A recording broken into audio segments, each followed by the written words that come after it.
Good morning all of you.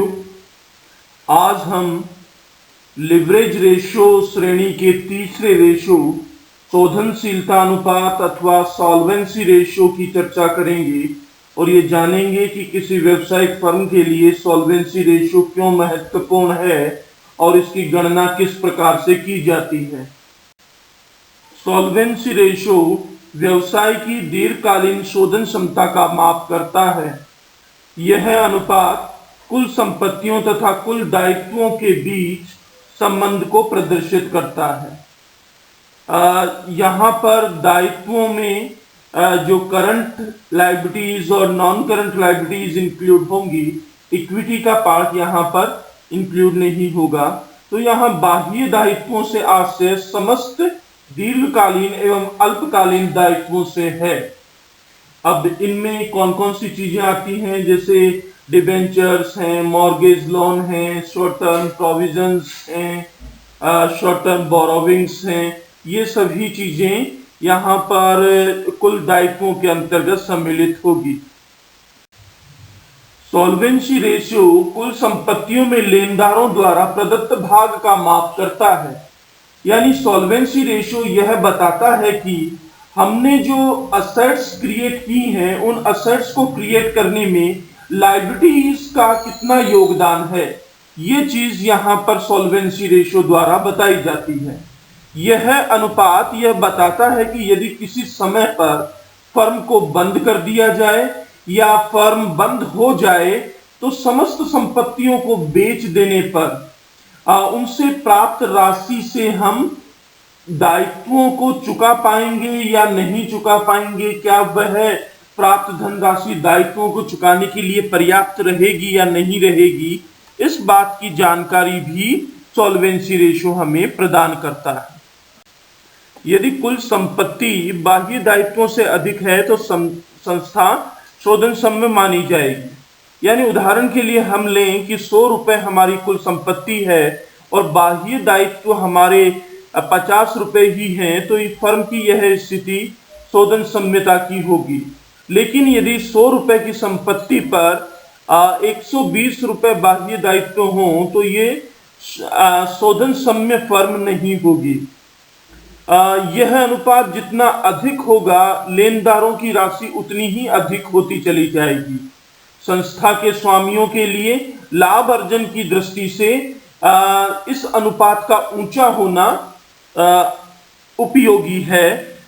लेकिन यदि यहाँ पर हम ये देखें कि ये अनुपात जितना अधिक होगा उतनी ही जोखिम की स्थिति लेनदारों के लिए बढ़ती चली जाएगी।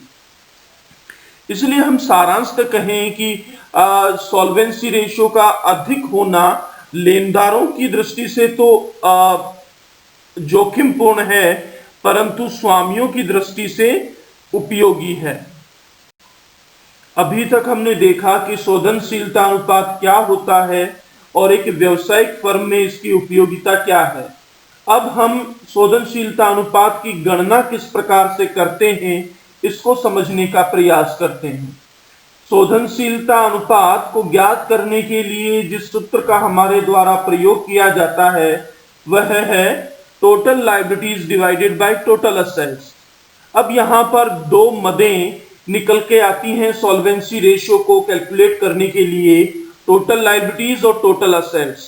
कल अपन ने प्रोप्राइटरी रेशियो देखा था, तो उस प्रोप्राइटरी रेशियो में proprietors fund divided by total assets था, तो ये टोटल असेट्स वहां पे भी हमने उपयोग में लिया था। अब हम यहाँ पर इन मदों में कौन कौन सी चीजें सम्मिलित होती हैं उनका अगर हम विश्लेषण करें तो यहाँ पर निकल के आता है कि टोटल असेट्स में सम्मिलित होने वाली मदों में long term borrowings, deferred tax liabilities, other long term liabilities, long term provisions और करंट लायबिलिटीज, ये चीजें यहाँ पर मुख्य रूप से टोटल लायबिलिटीज को कैलकुलेट करते समय इंक्लूड की जाती हैं। सामान्य शब्दों में हम कहें तो non current liabilities plus current liabilities जो है वही टोटल लायबिलिटीज को क्रिएट करेगी। इसी प्रकार से अगर हम यहाँ पर टोटल असेट्स का कैलकुलेशन करें तो टोटल असेट्स का कैलकुलेशन में non current assets plus current assets अगर हम करते हैं तो यहां पर हम टोटल असेट्स को प्राप्त कर लेंगे। सॉल्वेंसी रेशियो की गणना की प्रक्रिया को समझने के बाद में हम एक बैलेंस शीट लेते हैं और बैलेंस शीट से देखते हैं कि व्यवहार में सॉल्वेंसी रेशियो की गणना किस प्रकार से की जाएगी। इस बैलेंस शीट में यहां पर आप लोग देख रहे हैं कि जो हमारा इक्विटी एंड लायबिलिटी साइड है और इक्विटी एंड लायबिलिटी में जो पहला हिस्सा है वो शेयर होल्डर्स फंड का है। ये शेयर होल्डर्स फंड स्वामी की पूंजी होती है, ये लायबिलिटी का हिस्सा नहीं है। जो नए प्रारूप में लायबिलिटी का हिस्सा जो इक्विटी एंड लायबिलिटी के दूसरे और तीसरे खंड में पाया जाता है। दूसरा खंड नॉन करंट लायबिलिटीज का है और तीसरा खंड करंट लायबिलिटीज का यहाँ पे होगा। तो ये दूसरा और तीसरा खंड यहाँ पर जो है वो यहाँ पर टोटल लायबिलिटीज को कैलकुलेट करने के लिए प्रयोग में लाया जाएगा। और इसी प्रकार से यहाँ पे असेट्स है तो असेट साइड का हम टोटल ले लेंगे। तो ये हमारी यहाँ पर ये बैलेंस शीट है। अब इस बैलेंस शीट के आधार पर हम किस प्रकार से गणना करते हैं यह देखते हैं। बैलेंस शीट में हमने देखा कि बैलेंस शीट में कौन कौन से हेड्स लायबिलिटी में इंक्लूड होंगे, कौन कौन से इक्विटी में इंक्लूड होंगे, और इन चीजों को समझने के बाद में अब हम इस प्रश्न को इस बैलेंस शीट के बिहाफ पे इस रेशियो को कैलकुलेट करने का प्रयास करते हैं। यहाँ पर जो टोटल लायबिलिटीज का सबसे पहले हम कैलकुलेशन करेंगे तो हमने जैसे इस बैलेंस शीट का अध्ययन करते समय बताया कि इक्विटी एंड लायबिलिटी के दूसरे और तीसरे खंड को हम इसके अंतर्गत सम्मिलित करते हैं। दूसरे खंड के अंतर्गत नॉन करंट लायबिलिटी था और तीसरे खंड में करंट लायबिलिटी था। नॉन करंट लायबिलिटीज का यहाँ पर जो अमाउंट था वो डिबेंचर्स के रूप में 1 लाख रुपए का था और करंट लायबिलिटीज का अमाउंट 22,500 रुपीज का था। हम इन दोनों ही अमाउंट को जोड़ दें तो टोटल लायबिलिटीज के हेड का अमाउंट निकल आएगा ये 1,22,500। ये अमाउंट यहाँ पर निकल कर आता है। इसी प्रकार से यदि हम टोटल असेट्स का कैलकुलेशन करें तो टोटल असेट्स में जो दो मेजर हेड्स थे, नॉन करंट असेट्स और करंट असेट्स। यहाँ पर नॉन करंट असेट्स का जो टोटल अमाउंट था 2,19,810 और करंट असेट्स का जो टोटल अमाउंट था 87,190। अगर हम इन दोनों ही अमाउंट्स का टोटल करें तो टोटल असेट्स हमारी निकल के आती हैं 3,07,000।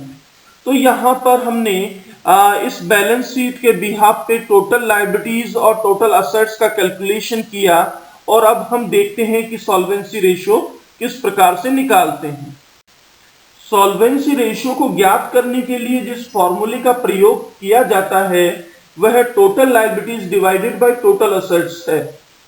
इस फॉर्मूले के अंदर हम जो वैल्यूज हमने निकाली थी टोटल लायबिलिटी की और टोटल असेट्स की, उन वैल्यूज को अगर पुट करें, जैसा कि टोटल लायबिलिटी 1,22,500 था और टोटल असेट्स 3,07,000 था, तो हमने इन वैल्यूज को इस फॉर्मूले में पुट किया और फॉर्मूले में पुट करने पर जो भागफल निकल के आया वो भागफल हमारा सॉल्वेंसी रेशियो होगा। ये भागफल निकल के आया 0.399:1, यानी 0.39:1।